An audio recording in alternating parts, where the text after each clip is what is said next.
This is Talk Business and Politics with Roby Brock. Welcome to today's Talk Business and Politics Daily. I'm Roby Brock, joined by Joe Swafford. He is the Libertarian candidate for the Second Congressional District. Good to have you in studio. Thank you for having me, Roby. Yeah, and you're about a week off, fresh off the debate up at AETN. How was that experience for you? Oh, it was awesome. It was it was actually a very humbling experience. I was so happy to be involved. As Libertarians, sometimes we don't necessarily get involved in the media, and so it was really nice to be invited for, I think we're invited for the third or fourth year in a row, and so it was an absolute pleasure to debate with Congressman Hill and Representative Tucker. They were both class acts as far as personability and in welcoming me to the stage. Our only disagreements are in policy. Their families are wonderful. It was such a great experience for me. Let's talk about some of the policy differences here. Let's begin with a question that didn't come up in your AETN debate, and that is health care. Yes, sir.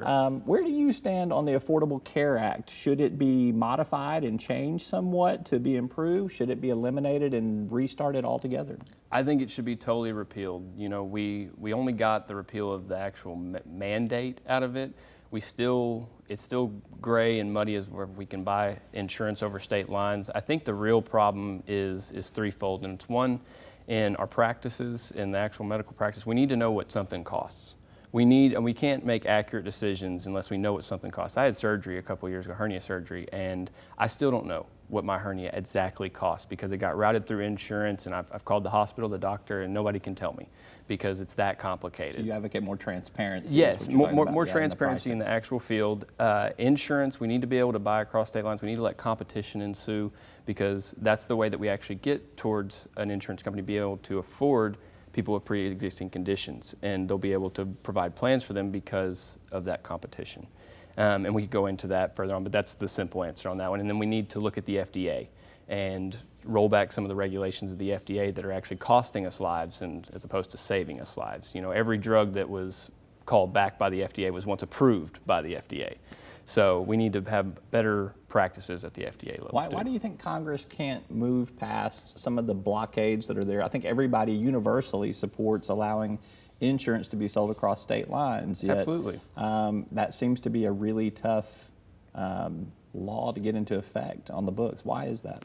It's basically just two-party politics. In the bureaucracy of big pharma coming in and that special interest that has bought our politicians for so long. And that's really what it is. It's corruption and the idea of the two-party politics that causes our legislation to Why does big pharma not want across state lines in terms of insurance? It seems like they would benefit by selling more drugs if there were more people in the insurance system. Well, it jacks up the price whenever you can't. It creates small little oligopolies or duopolies, in an actual state, and it allows them to be able to drive that price up. They can do more things, and whenever you have the government involved to mandate people buy insurance, then which we had with the Affordable Care Act, then it also jacks that price up artificially. So it's a lot of higher price for lower services, and so the fat cats get richer, and the people are stuck with less accommodating plans. Let's talk about taxes. One of the big signature issues of the last 2 years has been the GOP tax plan that was passed in late 2017. Would you have supported that if you'd been in Congress? I have qualms with the tax plan because it was fiscally irresponsible in my eyes. I want to cut taxes. I actually want to cut taxes way more than they did. But I want them to come with the spending cuts too, because now we have a debt that's actually rising, and it's rising greater than it ever has been. And I think that's irresponsible. I think that they should have come with better spending cuts, or actually spending cuts. They came with no spending cuts. We should have cut spending to cut taxes as well. They increased military spending. You supportive of that?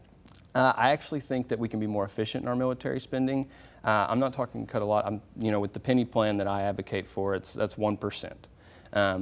The Pentagon itself says we can cut 20% in efficiency without cutting any services, and I think that might be a little drastic. But a couple percentage points, 1%.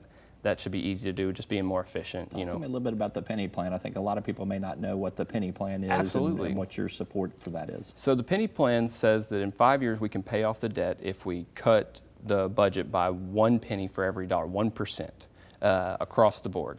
And in 5 years our debt will be paid off because we'll actually go from running a deficit to running a surplus and be able to pay off that debt, and we'll be debt-free in 5 years. Well, then everybody's going to want tax cuts. They're going to want that money back, Joe. Come on. Let's incite the tax cuts right after that. After the deficit, after the I actually think that we can cut more than 1%. I think we could cut closer to 2 or 5% depending on, but let's start there. And then let's move it forward, and then we'll pay into Social Security, our financial liability there, and then we'll get those tax cuts coming through, and massive tax cuts. Let's talk about a fair tax and getting out there and really making the cost of living go down. Talk about how did you find your way into libertarian politics? What made you decide you were libertarian? What activated you in the libertarian movement? The thing that really drew me to the Libertarian Party was the consistency. You know, Republicans and Democrats are very inconsistent across all subject matter. They might feel this way over here, they might feel this way over here. But Libertarians are so consistent because we derive all of our policy and all of our principles from one place, and that's the natural rights of the individual.